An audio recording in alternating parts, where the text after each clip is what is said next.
story of psychedelic science is not like any other field of research. It's rooted in ancient rituals, it's involved in the war on drugs, and it's undergone a significant evolution where we're constantly making new discoveries that change not only our understanding of these mysterious substances, but also how we think about the human mind and consciousness itself. So, will psychedelics be accessible to all? Is that even a good idea? If so, what research will help get us there?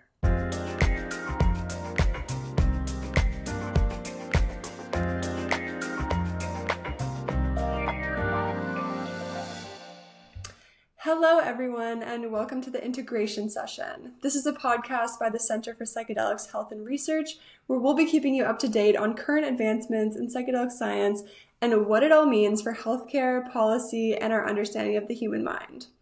I'll be your host, Dr. Elena Koning, and I'm so very glad that you're here for our first episode. So most of these sessions will be more interview style with experts in the field, but for the first one, I'll be keeping you up to speed on where the field has been, where we are now, and where things are headed. I'll also introduce you to the new Center for Psychedelic Health Research at Queen's University and Providence Care Hospital, which will be Canada's new hub for psychedelic research, training, and knowledge translation. Okay, so let's get into it.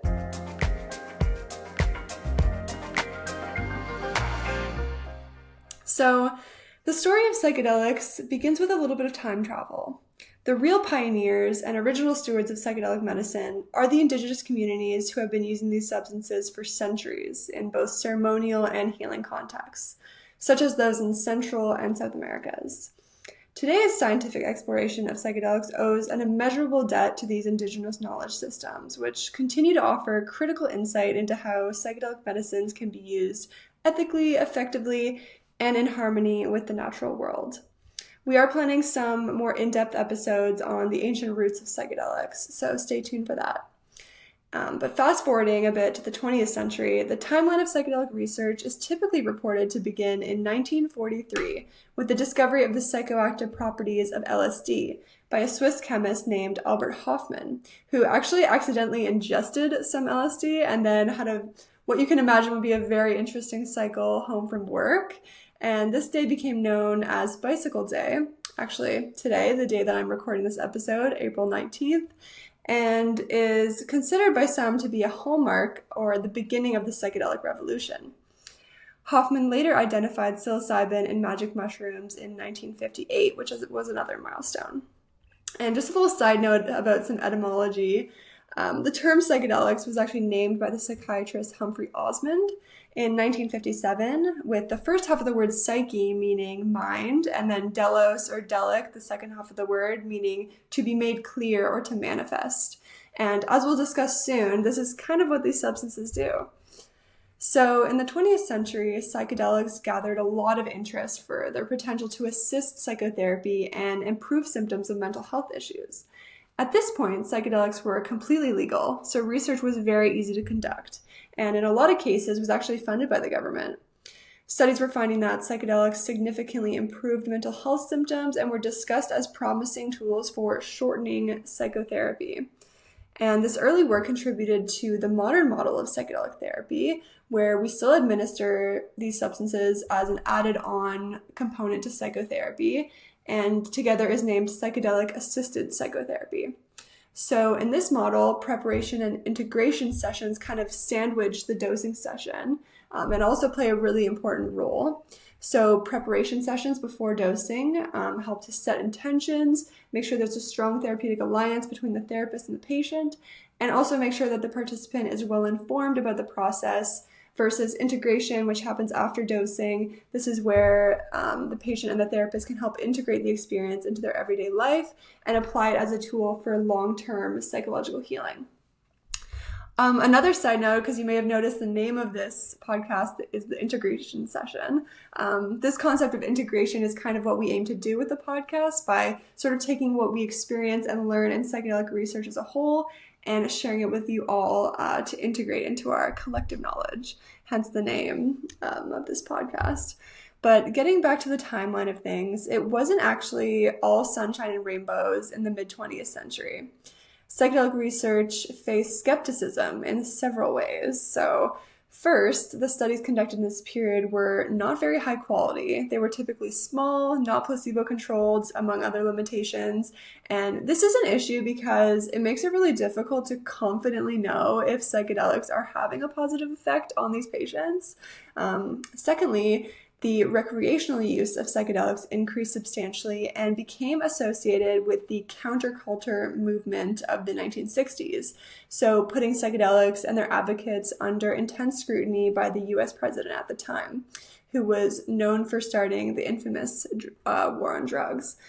And third, a third way that skepticism arose in this time is the concept of the bad trip, which began to be recognized and sensationalized in the media, which often disproportionately covered the negative side effects of psychedelics, including a lot of fear-inducing reports about psychosis, accidental death, and suicide as well among users, which only contributed to this existing sort of anti-psychedelic rhetoric that was increasing in society. So the cumulative effects of these events contributed to several legislative changes over the 1960s, including the United Nations classifying LSD, psilocybin, and mescaline as Schedule I substances. That happened in 1967, and then the US did the same under the Controlled Substances Act in 1970, and then later Canadian legislation also classified these psychedelics as Schedule III. And these classifications basically all suggest that psychedelics have no or very little medical purpose, as well as a high potential for abuse and a lack of accepted safety. And these unprecedented legislative changes made it really difficult to conduct research on psychedelics, but some studies actually still continued underground throughout the remainder of the 20th century.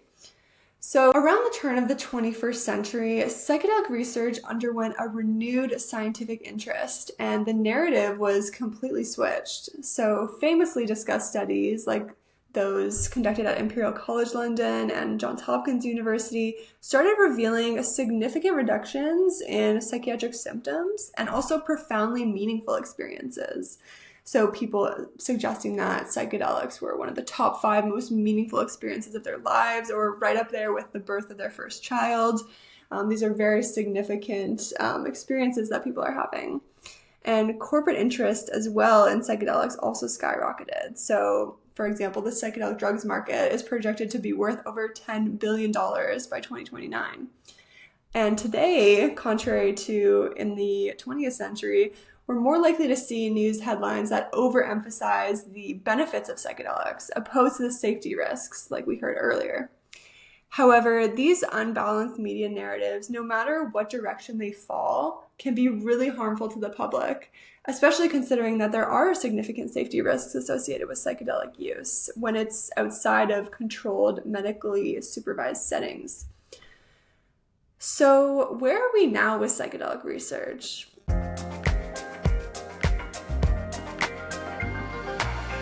Well, scientific evidence continues to grow for the safety and efficacy of certain psychedelic-assisted psychotherapies for certain clinical conditions.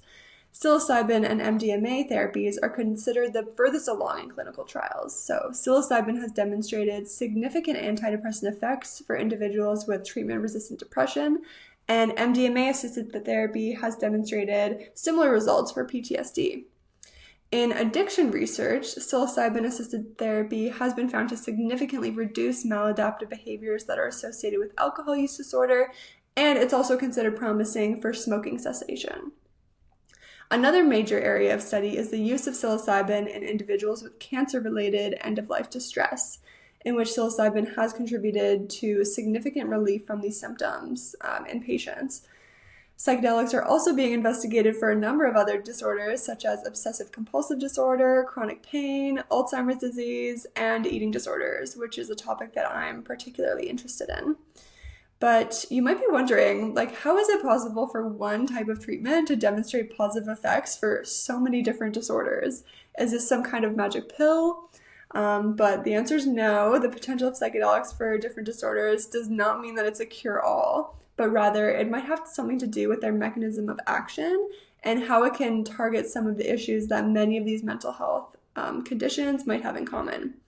So, a well accepted model for understanding how psychedelics work is that of increased brain entropy, which was initially proposed by Dr. Robin Carhart Harris.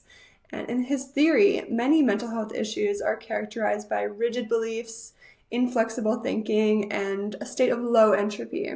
But psychedelic experiences can have the opposite effect. So, brain activity can be decreased in large collections of neurons, one of which is known as the default mode network. And this reduction contributes to increased connectivity in other regions, a relaxation of beliefs, and just overall increased cognitive flexibility. And behaviorally, this is associated with improved emotional processing, mood, and other mental health benefits that we see in psychedelic therapy. However, not all psychedelics work completely the same. So these compounds are typically classified according to the mechanism of action that makes them unique. For example, the classic psychedelics, so LSD, DMT, psilocybin, and mescaline, are similar in chemical structure to the neurotransmitter serotonin and act to stimulate serotonin receptors, especially in high-level cortical areas of the brain. Meanwhile, the non-classic psychedelics, which their status as psychedelics tends to be debated, but they have a different mechanism of action, such as MDMA, which is often referred to as an empathogen, activates monoamine receptors, or there's also ketamine, which is a dissociative anesthetic, which antagonizes or inhibits the activity of NMDA receptors. Although psychedelics differ in their mechanisms, like I just mentioned, they do all produce marked shifts in cognition, perception, and mood. And they do this in a way that's very different from that of normal waking consciousness. And the intensity and mysticality of these psychedelic experiences has actually been found to be a reliable predictor of symptom improvement. So it might have a really important role in their therapeutic effects. But you might be wondering then, what happens when the psychedelic experience ends? Do the benefits end as well? In some cases, yes, and in some cases, no. One of the main mechanisms linked to the lasting benefits of psychedelics is something known as neuroplasticity, or the brain's ability to change and adapt by forming new neural connections and strengthening or weakening existing ones. And this is something known as the psychedelic afterglow, in which the benefits of psychedelics persist beyond the actual experience. And with the appropriate psychotherapy support, these can have very long-lasting beneficial changes, even over a year later in some studies. So it's not just psychedelics that are important, but also the psychotherapy component, which tends to be less studied in psychedelic research. While psychedelics can alter brain activity, we still need to put in the work to make sure positive changes are lasting. So no, it's not some magic pill. And this all sounds really great. It's really exciting research, but there are some important caveats here that I'd like to mention. So while psychedelics can significantly improve symptoms of mental health issues, they can also worsen symptoms in some cases. For example, individuals with bipolar or schizophrenia spectrum disorders are typically contraindicated from psychedelic use due to the increased risk of psychosis in these clinical groups. Even individuals with a genetic risk of bipolar or schizophrenia are recommended to not undergo psychedelic therapy in a lot of the current scientific literature. And there are some risks as well for people with heart issues, since psychedelics tend to increase heart rate and blood pressure as well. But in general, psychedelics are considered reasonably safe for screened individuals in medically supervised contexts. So altogether, the field of psychedelic science is still extremely young. We saw this in the recent rejection of MDMA for therapeutic use by the US FDA last year. And the primary reason for their rejection was just the need for better studies. We need studies that are larger, adequately placebo-controlled, and we need that so that we are confident that psychedelic therapy is actually contributing to these beneficial outcomes that we're observing. And it's doing so in a way that's not impacted by too many confounding variables in research. These are the standards for any new drug that enters the market. However, psychedelics are not like any other drug, and there are unique challenges that make this really difficult. So in terms of policy, legal access to psychedelics remains highly restricted in Canada due to their classification as controlled substances.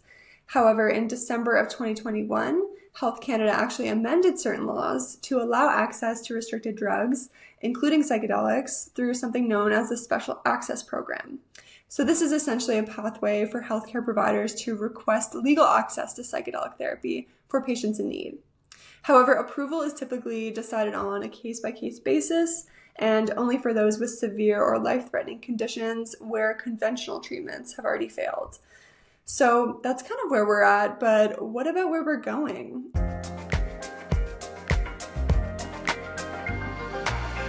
Is there a future where psychedelic therapy continues to save lives and is accessible to all? Well, maybe, but it's clear that there are too many questions and problems that need to be solved in the field. First, we need high-quality trials that can reliably and accurately determine the effectiveness of psychedelic therapies, and this is really critical for regulatory change. The hallucinogenic properties of these substances makes it really easy for participants to identify whether in a trial they've been randomized to the control group or to the treatment group. And this is something known as unblinding and is a major challenge in psychedelic research. Other challenges like inconsistent study designs and expectancy bias, especially in light of all the media hype, these things only further complicate conducting the research. To solve these issues, we might need to get creative with study designs. For example, some experts recommend parallel or comparative effectiveness trials that basically evaluate different components of psychedelic therapy with placebo control arms to help determine their relative effects. There's also a lot that we don't know about the mechanisms of psychedelics and their role in lasting clinical outcomes. For example, how much does the experience itself play a role in symptom improvement? Or is it just a reflection of a deeper neurobiological mechanism that is responsible? We also need to figure out what is the proper dose and what are the whole range of contraindications for individuals. For example, there's some debate in the scientific literature surrounding serotonin toxicity and if individuals on antidepressant or other serotonergic medication should discontinue their meds before psychedelic therapy, or if the risk is so low that it doesn't matter.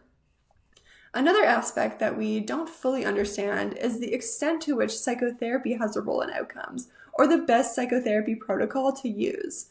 Some studies use very specific models like cognitive behavioral therapy, while other studies just employ like a non-specific psychological support. There's currently no really gold standard approach for psychedelic therapy beyond the sort of preparation, dosing, integration sandwich model.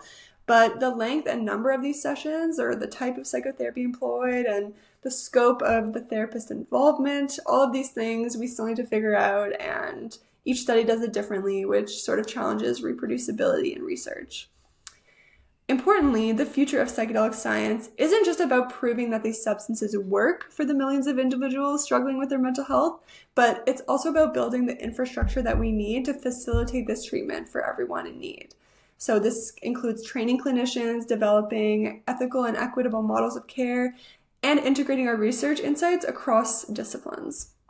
These therapies can be very resource intensive, and we don't exactly know how to best implement them in clinical settings, especially considering the high rates of healthcare worker burnout and shortages already. Some papers have put together an interdisciplinary consensus statement for delivering psychedelic clinical care and ensuring safety of participants. And this is a really great start, but more work is definitely needed for widespread implementation of psychedelic therapy. And there's also a need to address accessibility of these therapies, Indigenous sovereignty, and the tension between modern and traditional frameworks of psychedelic medicine. Like I mentioned at the beginning of the episode, humans have been using psychedelics for thousands of years in different contexts. However, Western medical regulation typically prioritizes scientific knowledge over these ancient philosophical and indigenous ways of thinking. So as the field advances, it's really important to amplify indigenous voices, listen to their knowledge, while also, of course, respecting sovereignty. Another question is, should psychedelic therapy only be used by individuals who are treatment resistant, or could they have a role as a first-line treatment or even a preventative strategy for mental health issues?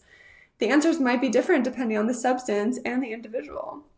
So you can quickly see that the field of psychedelic science is not just a scientific project, it's also an ethical and a social one. Considering the history of psychedelics and the powerful effects that they can have, we need to make sure that we proceed with cautious optimism, good science, and public health as the top priority. So, as part of the progress, I'm really delighted to highlight the new Center for Psychedelics Health and Research, which is a multidisciplinary hub dedicated to rigorous research, clinical innovation, public education, and policy leadership in psychedelic medicine. At the center, we're training the next generation of psychedelic scientists and clinicians, and this podcast will sort of serve as one way to share our journey and knowledge with all of you. And throughout the podcast series, I'll be keeping you up to date on what we're up to at the center and what's going on with psychedelic research in Canada as a whole. So with that, thank you so much for listening, and stay tuned for our next episode on psychedelic medicine in cancer care with Dr. Ron Shore and Dr. Harriet Richardson. We'll be discussing how psychedelics could help individuals with terminal illnesses and the exciting work that they are doing to get there. So once again, this podcast is by the Center for Psychedelics Health and Research at Queen's University and would not be possible without the support of the Ontario Brain Institute, the Canadian Biomarker Integration Network in Depression, and Providence Care Hospital. Thanks again, and see you in the next one.